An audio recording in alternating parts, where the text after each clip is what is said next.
महत्वपूर्ण जानकारी। 6 घंटे तक ये बातचीत चली है। अब आगे इसी तरह से बातचीत जारी भी रहेगी। देखना महत्वपूर्ण रहेगा कि जो चरम पर तनाव इस वक्त है उसको खत्म करने के लिए हिंदुस्तान के साथ चीन कैसे आगे बढ़ता है। चीन के साथ वहीं विवाद के बीच कांग्रेस ने सरकार पर ताबड़तोड़ निशाना साधा है। सवाल पूछे हैं कि क्या मौजूदा तनाव को चीन की विदेश नीति की नाकामी समझी जाए। राहुल गांधी ने सवाल पूछा कि सरकार साफ करे, खतरे के बावजूद हमारे जवान निहत्थे क्यों गए।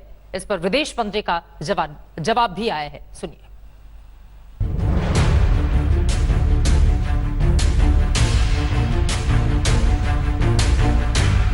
साल 2014 के बाद अब तक प्रधानमंत्री नरेंद्र मोदी और चीन के राष्ट्रपति शी जिनपिंग कम से कम 18 बार मिल चुके हैं। पीएम मोदी 5 बार चीन के दौरे पर गए।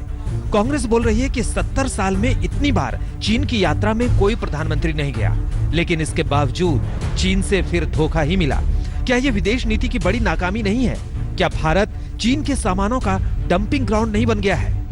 भारतीय जनता पार्टी के शासन में भारत का चीन से आयात लगभग दुगना हो गया है। क्या कदम उठाने हैं, किस प्रकार से उठाने हैं, किस प्रकार से जवाब देना है, इसका निर्णय प्रधानमंत्री और सरकार को करना है।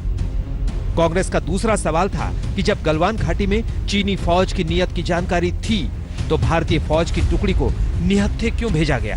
क्यों चीन के मंसूबे की सही खबर नहीं मिली? चीन ने हिंदुस्तान के शस्त्रहीन सैनिकों की हत्या करके एक बहुत बड़ा अपराध किया है। मैं पूछना चाहता हूं, इन वीरों को बिना हथियार खतरे की ओर किसने भेजा और क्यों भेजा? कौन जिम्मेदार है? नवंबर 1996 में यह एग्रीमेंट साइन किया गया था। देवेगौड़ा जी उस समय प्रधानमंत्री थे। लाइन ऑफ एक्चुअल कंट्रोल के 2 किलोमीटर तक किसी प्रकार की कोई वेपनरी इस्तेमाल नहीं होगी, ब्लास्ट नहीं होगा, बंदूकें नहीं चलेंगी। Read, understand and then speak mister Rahul Gandhi. Rahul Gandhi के इस सवाल का जवाब देने विदेश मंत्री एस जयशंकर भी सामने आए।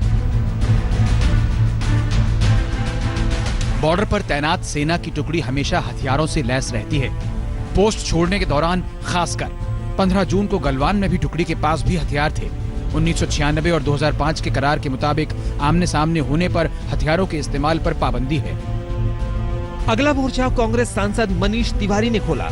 सवाल पूछा कि 2013 में जब माउंटेन स्ट्राइक में यूपीए सरकार ने 88,000 नए जवानों की तैनाती को मंजूरी दी थी, तो फिर मोदी सरकार ने इस पर रोक क्यों लगाई? मनीष तिवारी ने लिखा, यूपीए सरकार ने 2013 में माउंटेन स्ट्राइक कोर बनाने को मंजूरी दी थी, जिसमें 64,000 करोड़ के तहत 88,000 जवानों को मंजूरी मिली थी। इसकी प्रक्रिया 2020 तक पूरी होनी थी, लेकिन 2017 में अरुण जेटली और फिर निर्मला सीतारमण ने इसको रोक दिया था। बहरहाल इन सियासी कसरतों के बीच कल प्रधानमंत्री मोदी ने सर्वदलीय बैठक बुलाई है। इस बैठक में चीन के मसले पर चर्चा होगी। विपक्ष का दावा है कि चीन को करारा जवाब देने के लिए सभी दल सरकार के फैसले के पीछे खड़ी है। आनंद पटेल के साथ आज तक ब्यूरो। नमस्कार, मैं हूं अंजना ओम कश्यप। हमें उम्मीद है ये वीडियो आपको पसंद आया होगा। लेटेस्ट खबरों के लिए यूं ही देखते रहिए आज तक, और इस वीडियो के पसंद आने पर लाइक, शेयर एंड सब्सक्राइब करना ना भूलें।